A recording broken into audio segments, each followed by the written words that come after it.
Free election జరగాల్సినటువంటి ఒక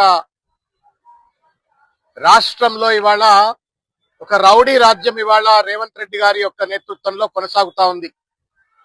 ఎక్కడికక్కడ ఇవాళ కాంగ్రెస్ పార్టీ ఓడిపోతుంది అనేటువంటి ఒక భయంతో రేవంత్ రెడ్డి గారి యొక్క బూతు పురాణాలతో ప్రచ్చరిల్లినటువంటి ఒక ఇవాళ కాంగ్రెస్ పార్టీ శ్రేణులు కొంతమంది ఇవాళ మంత్రులు అనేటువంటి ఒక కనీస ఔచిత్యం లేకుండా ఇవాళ నిన్న గౌరవనీయులు మాజీ మంత్రివర్యులు మల్లారెడ్డి గారి పైన దాడి చేసే ప్రయత్నం చేసిండ్రు. అదేవిధంగా క్యాతనేపల్లి అని చెప్పిన ఒక మున్సిపాలిటీలో గౌరవనీయులు మాజీ మంత్రివర్యులు హరీష్ రావు గారి పైన దాడి చేసే ప్రయత్నం చేసిండ్రు. సాక్షాత్తు రాజ్యాంగాన్ని కాపాడవలసినటువంటి ఒక స్పీకర్ నియోజకవర్గంలో బీఆర్ఎస్ పార్టీ నుండి ఇనానిమస్ గా ఎలక్ట్ అయినటువంటి అభ్యర్థులను అదిరించి బెదిరించి బుర్కాలు కప్పించి లోపలికి తీసుకెళ్లి విడ్రాల్ చేయించిన పరిస్థితులు.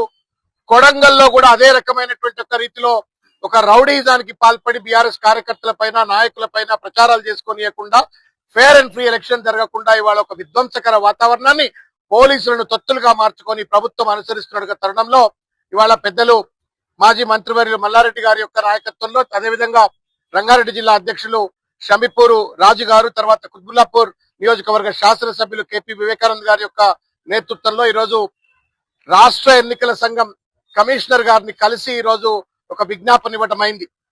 వారు చాలా పాజిటివ్ గా రెస్పాండ్ అయినారు.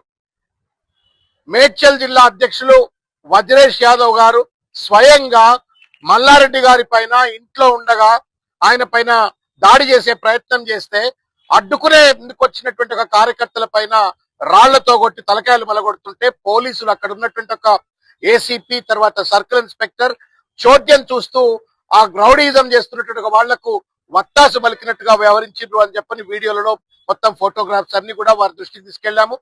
చాలా సానుకూలంగా రాష్ట్ర ఎన్నికల కమిషనర్ గారు రెస్పాండ్ అయినారు. సంబంధిత ఏసీపీ పైన తర్వాత సిఐ పైన తగు చర్యలు చేపడతాము, విచారణ తీసుకుంటామని చెప్పడం అయింది.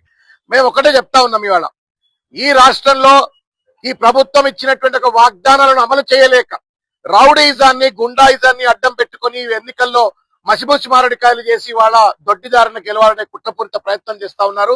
ఎవరెన్ని ప్రయత్నాలు చేసినప్పటికీ కూడా ప్రజలు ఇవాళ నిటారుగా ఇవాళ ఒక నికార్సైన నిర్ణయం తీసుకొని ఉన్నారు. ఈ ఎన్నికలలో రేవంత్ రెడ్డి గారి ప్రభుత్వానికి కర్రు కాల్చి వాత పెట్టాలా, ఇచ్చిన వాగ్దానాలను అమలు చేయకుండా మోసం చేస్తున్నటువంటి ప్రభుత్వానికి తగిన గుణపాఠం చెప్పాలని చెప్పని ప్రజలందరూ కూడా సంసిద్ధంగా ఉన్నారనే విషయాన్ని తెలియజేస్తా ఉన్నారు.